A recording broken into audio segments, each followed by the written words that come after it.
नमस्कार साथियों, easy easy life YouTube channel पर मैं निशा आपका हार्दिक स्वागत करती हूँ। हम पढ़ रहे हैं 20th century Indo English writers के बारे में जिन्होंने इंग्लिश लिटरेचर के फील्ड में अपना योगदान दिया है। उसी श्रृंखला में आज हम शुरू करने वाले हैं रस्किन बॉन्ड को, तो आइए शुरू करते हैं। रस्किन बॉन्ड जिनका जन्म होता है 19 मई 1934 को कसौली क्षेत्र में, जो पंजाब स्टेट एजेंसी का पार्ट था ब्रिटिश इंडिया का, जो प्रेज़ेंट में हिमाचल प्रदेश का यानी कि भारत के हिमाचल प्रदेश राज्य के क्षेत्र में आता है। इनके जो फ़ादर हैं और इनके जो मदर हैं, इनकी मदर का नाम है एडिथ क्लार्क और इनके फ़ादर का नाम है ऑब्रे अलेक्जेंडर बॉन्ड, ठीक है? फिर हम बात करते हैं at the age of 8 Ruskin's mother separated from his father and married a Punjabi Hindu Hari. जब ये 8 साल की एज के होते हैं रस्किन बॉन्ड, तब इनकी जो मदर है वो सेपरेट हो जाती हैं इनके फादर से और एक पंजाबी हिंदू व्यक्ति होते हैं हरी, इनसे ये शादी कर लेती हैं, ठीक है? और at the age of 10 his father died during the war as his father was in Royal Air force.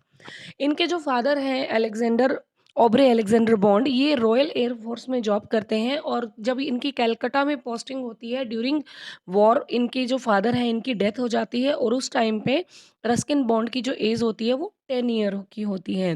Ruskin जो अपनी स्टडी है उस टाइम पे कंप्लीट करते हैं ब्रिटिश कॉटन स्कूल, ये शिमला का एक बोर्डिंग स्कूल है। जब ये इनके मदर सेपरेट होती है इनके फादर से और जब इनके फादर की डेथ भी होती है, तब भी ये इसी बोर्डिंग स्कूल में होते हैं और यहाँ से ही अपनी जो इस स्कूल से जब ये निकलते हैं 1951 में, तब तक ये अपनी ग्रेजुएशन कंप्लीट कर चुके होते हैं और काफ़ी एक बहुत इंटेलिजेंट स्टूडेंट के तौर पर वहाँ पर जाने जाते हैं और कई प्राइजेस भी ये जीतते हैं वहाँ पर स्कूल में अपने। Later he was raised by his mother and step father who lived in Dehradun. जब इनके फादर की डेथ हो जाती है तो इनकी जो मदर है और इनके जो सौतेले पिता हैं, ये वहाँ चले जाते हैं इनके पास। रस्किन बॉन्ड जो है वो अपने माँ-बाप के पास चले जाते हैं देहरादून में स्टेप फादर के साथ में, जब इनकी माँ रहती है, वहीं पर ये रहते हैं। He wrote his first short story untouchable in 1951। 1951 में ये ग्रेजुएट होकर अपने वहाँ से स्कूल से, बोर्डिंग स्कूल से, कॉलेज से निकलते हैं और at the age of 17 year he started writing. 17 साल की उम्र में 1951 में 17 साल के होते हैं ये, तब शुरू करते हैं लिखना और इनकी जो फर्स्ट नॉवल होती है, देखिए हमने पहले बात की है फर्स्ट शॉर्ट स्टोरी जिसका नाम है अनटचेबल, ये 1951 में आती है इनकी, लिखते हैं और इनका जो फर्स्ट नॉवल है ये अपीयर होता है the room on the roof. ये एक सेमी ऑटोबायोग्राफी नॉवल है जो एक orphaned Anglo Indian boy named Rusty, इस पूरी बात को हम वापस करते हैं। इन्होंने ये जो नॉवल लिखा है the room on the roof, ये इन्होंने लिखा है 1951 के बाद में और ये इनका सेमी ऑटोबायोग्राफिकल नॉवल कहा जा सकता है, जिसमें इन्होंने एक अनाथ एंग्लो इंडियन बच्चे के बारे में बताया है जिसका नाम रखा है रस्टी और इसी रस्टी के नाम पर ही इन्होंने, यानी कि ये एक फ़िक्शनल कैरेक्टर है जो इन्होंने क्रिएट किया है रस्किन बॉन्ड ने और इस फ़िक्शनल कैरेक्टर के साथ ही इन्होंने काफ़ी सारे आगे नॉवल, शॉर्ट स्टोरीज़ भी लिखे हैं। Since 1951 Ruskin has written over 500 short stories and novels and more than 50 books for children. इन्हें बच्चों के स कहानी वाले दादा के नाम से भी जाना जाता है क्योंकि इन्होंने बच्चों के लिए कम से कम 50 किताबें लिख चुके हैं बच्चों की कहानियों के लिए और इन्होंने शॉर्ट स्टोरीज़ भी लिखी हैं 500 से कहीं ज़्यादा नॉवेल्स, शॉर्ट स्टोरीज़ और 50 बुक्स बच्चों के लिए भी इन्होंने लिखी हैं। तो ये बहुत फ़ेमस पर्सनैलिटी हैं रस्किन बॉन्ड। आगे इनके बारे में देखते हैं।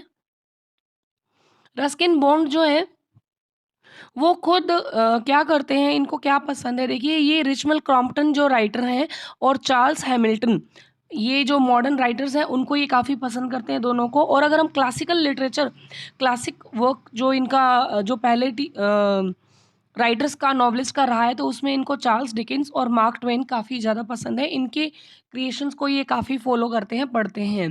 अब हम बहुत इंपॉर्टेंट चीज़ करने वाले हैं, मैंने इनके आगे स्टार पहले ही लगा दिया है। Ruskin Bond was awarded the Sahitya Akademi award in 1992 for our trees still grow in Dehra, क्योंकि इन्होंने अपना बहुत सारा जो लाइफ़ का जो टाइम है इन्होंने दिल्ली में भी बिताया है, देहरादून में बिताया है क्योंकि इनका ननिहाल था वहाँ पर। देहरादून में बिताया है, जामनगर में बिताया है, कसौली में इन्होंने अपना बहुत टाइम लाइफ़ का बिताया है, शिमला में ये रहे हैं। तो इन्होंने जहाँ-जहाँ पर इनका रहने का हुआ है, एक लाइफ़ पीरियड जो इन्होंने स्पेंड किया है, उसी की आस-पास की चीज़ों को, घटनाओं को देखते हुए इन्होंने बहुत सारी कहानियों को क्रिएट किया है। एक और इम्पोर्टेंट आती है कि इनको पद्मश्री का अवार्ड दिया गया था 1999 में और पद्म भूषण इनको जो मिला था, वो मिला था 2014 में। ये बहुत इम्पोर्टेंट है, साहित्य अकादमी अवार्ड इनको मिला था 1992 में, our trees still grow in Dehra के लिए, पद्मश्री 1999 में, पद्म भूषण 2014 में। Still he lives with his adoptive family in Landour, Mussoorie in Ivy Cottage. और अभी भी ये अपने परिवार यानी जिस परिवार ने इनको अडॉप्ट किया था यानी हिंदू ब्राह्मण फैमिली जो थी इनकी पंजाबी हिंदू फैमिली जो थी हरी जी की अ, जिसके साथ इन्होंने इनकी मदर ने दोबारा शादी की थी, उसी अडॉप्टिव फैमिली में ये आज भी मसूरी के लैंडोर क्षेत्र में आइवी कॉटेज में रहते हैं। He is best known for the Blue Umbrella, Funny Side Up, A Flight of Pigeons। ये तीनों इन जो बहुत इम्पोर्टेंट क्रिएशंस हैं इनकी, उनके बारे में हम बात कर रहे हैं।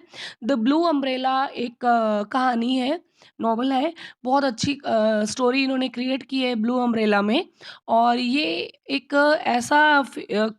जो क्रिएशन है, चलो इसके बारे में आगे बात करते हैं। काफ़ी वेल नोन इनका क्रिएशन है blue umbrella, funny side up, a flight of pigeons. अब हम बात करते हैं the room on the roof. He won John Llewellyn Rhys prize 1957। The room on the roof जो इनका फर्स्ट नॉवल था, इसके लिए इन्हें जॉन लेल्विन प्राइज भी मिला था। और वैग्रेंट्स इन द वैली ये सीक्वल था the room on the roof का, क्योंकि हमने बात की थी कि इन्होंने एक फिक्शनल कैरेक्टर क्रिएट किया है रस्टी, जैसे हम पढ़ते हैं आर के नारायण को जिन्होंने मालगुडी क्षेत्र को बसाया, जिसी तरह से ओलिवर गोल्डस्मिथ हैं, उन्होंने वेसेक्स नेम से एक फ़िक्शनल सिटी क्रिएट की है, कंट्री क्रिएट की है ना? तो उसी तरह से रस्टी नाम का एक फ़िक्शनल कैरेक्टर है, इन्होंने क्रिएट किया है।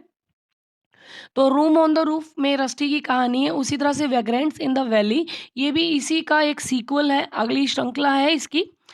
और आगे देखिए rusty is the most commonest fictional character made by Ruskin bond. इसके बारे में हम बात कर रहे हैं। रस्टी का जो एक बहुत ही कॉमन कैरेक्टर इन्होंने एक फ़िक्शनल कैरेक्टर क्रिएट किया है रस्किन बॉन्ड ने। और इसी तरह से इसी रस्टी के ऊपर एक दूरदर्शन पर भी एक प्रोग्राम आया करता था। एक था रस्टी टीवी सीरीज़ ये बना था, एक नाटक बनाया गया था। एक था रस्टी जो दूरदर्शन पर टेलीकास्ट होता था। अब आगे देखिए इन 1978 अभी हमने बात की थी 3 चीज़ों की, the blue umbrella, flight of pigeons, इनके बारे में बात की थी। तो अब ये देखिए, ये जो फ्लाइट ऑफ पिजन्स है, ये 1978 में इन्होंने लिखा था। इनके ऊपर एक मूवी बनी थी, फ़िल्म बनाई गई थी, किसके द्वारा? इसके जो डायरेक्टर थे श्याम बेनेगल थे और इसके जो प्रोड्यूसर थे वो थे शशि कपूर, द कपूर्स में से शशि कपूर जो है वो इस मूवी के डायरेक्टर थे और इस मूवी के हीरो भी थे। जुनून फ़िल्म में काम किया था और ये स्टोरी जो इनकी है, नॉवल जो है वो किस पे बेस्ड है? It is about an episode during the Indian revolt of 1857। 1857 की जो क्रांति, जो रेबेल हुआ था, जो विद्रोह हुआ था भारतीय सैनिकों के द्वारा, भारतीय जनता के द्वारा हमारे इंडिपेंडेंस को लेके पहला स्वतंत्रता संग्राम कहा जा सकता है जिसे, उसकी किसी एक घटना पर आधारित था, किसानों के ऊपर ये आधारित था। अब देखिए बात करते हैं 2005 में जो नॉवल आता है द ब्लू अम्ब्रेला, इसके बारे में। ये जो ब्लू अम्ब्रेला है, इसके ऊपर एक फ़िल्म बनती है और वो फ़िल्म बनाई जाती है द ब्लू अम्ब्रेला किसके द्वारा? विशाल भारद्वाज के द्वारा डायरेक्टर हैं और इस फ़िल्म ने नेशनल फ़िल्म अवार्ड जो बेस्ट होता है, बेस्ट कैटेगरी का चिल्ड्रंस फ़िल्म अवार्ड की कैटेगरी को इन्होंने विन किया था। इसके बाद एक और फ़िल्म आती है, इन्हीं की स्टोरी के ऊपर बेस्ड, सात खून माफ़। ये प्रियंका चोपड़ा अभिनीत एक फ़िल्म है, जो कि किसके द्वारा बनाई गई थी? विशाल भारद्वाज के द्वारा। ये भी रस्किन बॉन्ड की एक स्टोरी है, सुज़ैनाज़ सेवन हस्बैंड, उसके ऊपर ये बनाई गई स्टोरी है जो 2011 में इसके ऊपर एक फ़िल्म आई थी।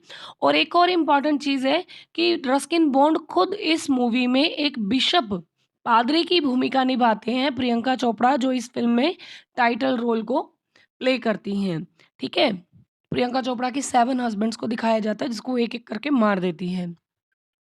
अब हम बात करते हैं रस्टी जो फ़िक्शनल कैरेक्टर है रस्किन बॉन्ड का, उसके ऊपर कि रस्किन बॉन्ड ने कितनी सारी क्रिएशंस इनके ऊपर बनाई है। देखिए, the room on the roof, अब हम इनके नेम बाय नेम ही बात करने वाले हैं। The room on the roof ये एक नॉवल है। Vagrants in the valley, Rusty the boy from the hills, ये कलेक्शन ऑफ शॉर्ट स्टोरी है। Rusty and the magic mountain, Rusty goes to London. देखिए लंदन का एक सीन भी आता है क्योंकि रस्किन बॉन्ड खुद भी 2-3 साल के लिए अपनी फर्दर स्टडीज़ के लिए लंदन चले जाते हैं। वहाँ इनकी आंट होती है जिनके पास ये वहाँ पर रहते हैं। तो उसी तरह का जो एनवायरनमेंट जो ये फ़ील करते हैं वहाँ पर लंदन में, तो यहाँ पर वो इसको फ़िक्शनल कैरेक्टर जो इन्होंने खुद को बताया है तो सेमी ऑटोबायोग्राफिकल मैनर में इन्होंने रस्टी को ही क्रिएट कर दिया। Rusty goes to London, Rusty comes home, the adventures of Rusty, Rusty plays Holi Holi. तो ये सारी कुछ क्रिएशंस हैं जो इन्होंने फ़िक्शनल कैरेक्टर रस्टी के साथ बनाई है। अब हम बात करने वाले हैं बहुत सारी जो इन्होंने नॉवेल्स लिखी हैं, बहुत सारी जो क्रिएशंस लिखी हैं, उनके नेम बाय नेम हम उनको याद करने वाले हैं क्योंकि इनके कैरेक्टर को सिर्फ़ आप रस्टी को याद कर लीजिए, वही एक इम्पॉर्टेंट कैरेक्टर सबसे ज़्यादा आता है, पूछा जाता है एग्ज़ाम में। अदरवाइज़ इनकी इतनी सारी क्रिएशन है कि आप एक-एक के कैरेक्टर्स या नेम आप याद नहीं कर सकते, मैं भी नहीं कर सकती। तो हम सिर्फ़ उनके नेम्स को ही यहाँ पर देखने वाले हैं। तो शुरू करते हैं। The room on the roof ये इनका पहला नॉवल भी था। वैग्रेंट्स इन द वैली ये इसका सीक्वल था। Rusty runs away, a flight of pigeon जिसके बारे में हमने बात की कि जुनून मूवी बनी थी। The sensualist, the panther's moon, once upon a monsoon time, Delhi is not far, angry river,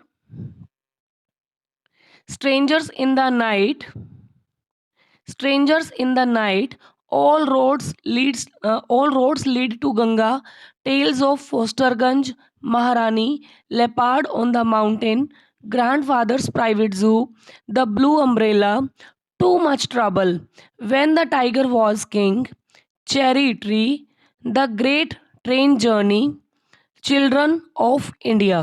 तो ये 21 नॉवेल्स हम यहाँ पर देख चुके हैं, इन्होंने जो लिखे हैं इसी में इनकी बच्चों वाली जो मोर देन 50 बुक्स है, बहुत सारी हैं। तो मैंने बहुत जो मुझे नाम लगे कि ये शायद पूछे जा सकते हैं तो वो मैंने नोट डाउन किए हैं। Children's of India, Owls in the Family, Dust on the Mountain, Adventures of Toto, The House of Strange Stories, Big Business, When the Night Falls। कुछ इन्होंने आगे देखिए सुपरनैचुरल फिक्शन भी क्रिएट किया है, यानी कि अलौकिक शक्तियों के बारे में, घोस्ट स्टोरीज के बारे में भी इन्होंने बताया है, तो वो भी देख लीजिए।